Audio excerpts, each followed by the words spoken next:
Subscribe कीजिए जी गुरु channel को, bell icon को दबाइए लेटेस्ट एग्रीकल्चर वीडियोस सबसे पहले देखने के लिए। हेलो दोस्तों, आप सबको स्वागत है आपके अपने एजुकेशन चैनल में। मैं अंकित कुमार, इस चैनल का होस्ट और आप सबका दोस्त। मैंने आप सबके लिए एग्रीकल्चर टॉपर्स के इंटरव्यू सीरीज स्टार्ट किया, जिसमें मैं आपको लगातार जेआरएफ, एसआरएफ और गवर्नमेंट एग्रीकल्चर डिपार्टमेंट के अंदर सिलेक्टेड स्टूडेंट से आपको लगातार मिलाता जा रहा हूँ। और इस सीरीज में आज हमारे साथ है मिस कविता जी। ये तेलंगाना स्टेट से है। इन्होंने फिलहाल बैंक ऑफ महाराष्ट्र का एग्ज़ाम दिया था और ये सिलेक्ट हो गई हैं। इनका प्री और इंटरव्यू हुआ था। सिर्फ ये IPS F के एग्ज़ाम की तरह ही होता है। तो आज इनसे जानेंगे कि इन्होंने कौन सी बुक्स पढ़ी थी, क्या प्रिपेयर स्टडीज थी, किस तरह इस एग्ज़ाम को क्रैक किया। पूरा A to Z इन्फॉर्मेशन आपको इस वीडियो को देखने के बाद मिल जाएगा, इसलिए इस वीडियो को पूरा लास्ट तक जरूर देखिएगा। अगर आप हमारे चैनल पर पहली बार विजिट कर रहे हैं तो एजी गुरु यूट्यूब चैनल को सब्सक्राइब कर लीजिए और बेल आइकन को ऑन कर लीजिए, ताकि आप इस तरह के एग्रीकल्चर टॉपर्स के इंटरव्यू, एग्रीकल्चर एग्जाम अपडेट और स्कॉलरशिप वगैरह सब कुछ अपडेट आपको सबसे पहले मिलता रहे। चलिए स्टार्ट करते हैं। सबसे पहले आपको मेरी तरफ से बहुत बहुत बधाई और आप अपना इंट्रोडक्शन दे दीजिए।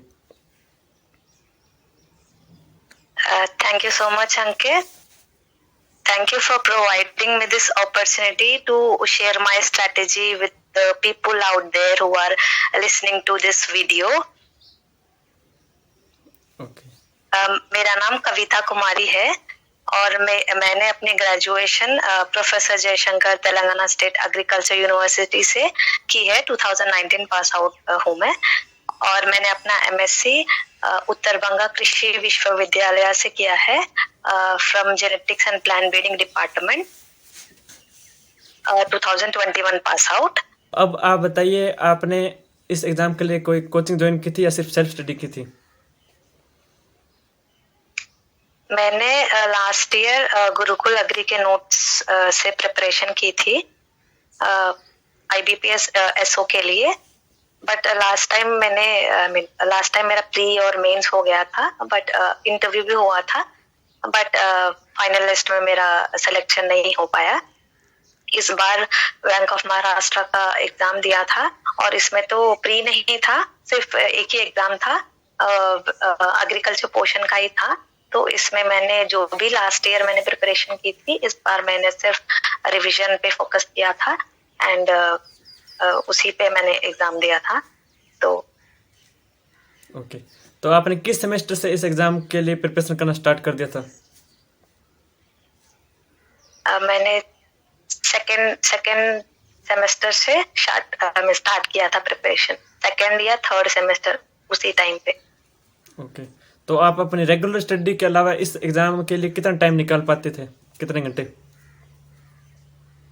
मेरा ऐसे कुछ पर्टिकुलर स्केड्यूल नहीं होता था। मैं नॉर्मली ये सोचती थी कि इस दिन पे इस टॉपिक को खत्म करना चाहिए, इस ऐसे इस टाइम पे ये हो जाना चाहिए, ऐसे होता है मेरा। ऐसे 10 दिन या 15 दिन, एक महीने का ऐसे प्रिपरेशन प्लान नहीं होता है मेरा। I just focus on short term goal. एक या 2 दिन में ये खत्म करना है, ऐसे करके। ओके। और टाइमिंग तो मैं लाइक 3-4 घंटा तो कैसे भी पढ़ना ही, 3-4 घंटा तो मैं लगाती थी पढ़ने। ओके। तो अब आप बुक लिस्ट के बारे में बता दीजिए, जो FO के लिए भी उपयोगी हो और इस एग्जाम के लिए भी। एक्चुअली AFO और बैंक ऑफ महाराष्ट्र दोनों का सिमिलर ही है एग्जाम पैटर्न, जो भी कह लो। The books which I wanted to refer is जो बेसिक बुक सभी के पास होती है, लाइक नीमराज सुंदा, अरुण कांतियान, RK शर्मा, ऐसे करके। और ये सभी बुक्स को पूरा पढ़ने की जरूरत नहीं है। इसमें you have to be focused, जहां से क्वेश्चंस बन रहे हैं उसी टॉपिक को ज्यादा फोकस करना पड़ता है। पहली बात, प्रिपरेशन करने से पहले we have to refer previous year question paper. जो भी 4 या 5 साल के क्वेश्चन पेपर्स हैं, उसको अच्छे से एनालाइज करना है। पहले उसको देखना है क्वेश्चंस कहाँ से कितने बन रहे हैं, ऐसे करके तो तब प्रिपरेशन स्टार्ट करनी चाहिए। और इन सब में जो मेन सब्जेक्ट हैं वो उस पर ज्यादा फोकस करने चाहिए, जैसे एनिमल हस्बेंड्री है, एग्रोनॉमी है, हॉर्टिकल्चर है, सॉइल साइंस है। इन 4 सब्जेक्ट को पहले करना ही करना है, क्योंकि इन्हीं 4 सब्जेक्ट से ऑलमोस्ट 35 to 40 क्वेश्चंस बनते हैं। तो फर्स्ट जो फोकस करना है इसी 4 सब्जेक्ट पे करना है और प्रीवियस ईयर क्वेश्चन तो देखना ही देखना है। ओके, तो आईपीएस एफओ के लिए और इसका सिलेबस क्या रहता है, कौन से सब्जेक्ट होते हैं एग्जाम के अंदर? नॉर्मली जो हम बीएससी में पढ़ते हैं वो सभी सारे सब्जेक्ट्स होते हैं। Like I have told you the 4 major subjects, और जो रेस्ट सब्जेक्ट है वो माइनर सब्जेक्ट, जैसे plant pathology, entomology, seed technology, जहाँ से क्वेश्चंस बनते हैं, और एक्सटेंशन, इकोनॉमिक्स, उसमें से ज्यादा नहीं आता है। माइनर सब्जेक्ट है वो लास्ट में 1 या 2 दिन में पढ़ लेंगे तो काफी होगा। ओके, और यही सब है जो बेसिक बीएससी में किया है उसी को ही पढ़ना पड़ेगा अच्छे से। तो अब एग्जाम पैटर्न के बारे में बता दीजिए। एग्जाम पैटर्न नॉर्मली एएफओ में तो प्रीलिम्स और मेंस होता है, बट इसमें बैंक ऑफ महाराष्ट्र में प्रीलिम्स तो नहीं था, सिर्फ मेंस एग्जाम था। आई मीन जो एग्रीकल्चर का पोर्शन है वही था। तो आपने इंटरव्यू किस प्रकार क्लियर किया, इंटरव्यू किस प्रकार का होता है? इंटरव्यू में लाइक बेसिक चीजें ही पूछी जाती है पर्सन के बारे में। आई मीन प्रोफाइल, लाइक समझो जिस स्टेट से हो, और अगर फार्मिंग बैकग्राउंड से हो तो उस पे तो क्वेश्चंस बनते ही बनते हैं। एंड फिर उसके बाद नॉर्मली हम तो एग्रीकल्चर बैकग्राउंड से हैं तो ऑब्वियसली ये क्वेश्चन बनता ही है कि फार्मर के प्रॉब्लम्स क्या है, how will you tackle the problems which the farmers are facing, ऐसे करके एमएसपी इश्यूज वगैरह जो भी करंट रिलेटेड है वो भी पढ़ के जाना चाहिए। और इंटरव्यू में ऐसा नहीं है कि सारे क्वेश्चंस के आंसर करने हैं, जितने आते हैं उतने दो, अच्छे से दो, कॉन्फिडेंस से दो। अगर 10 क्वेश्चंस पूछते हैं तो उसमें 2 ही क्वेश्चंस आपको अच्छे से आते हैं तो वो 2 ही क्वेश्चंस के आंसर दो, बट कॉन्फिडेंस से दो और अच्छे से दो, वो मैटर करता है। और उस टाइम पे पैनिक नहीं होना है, क्योंकि वो लोग वही टेस्ट करते हैं आपको क्वेश्चन थोड़े ट्रिकी पूछ कर, तो आपको अच्छे से सोच के समझ के आंसर देना पड़ता है वहां पे।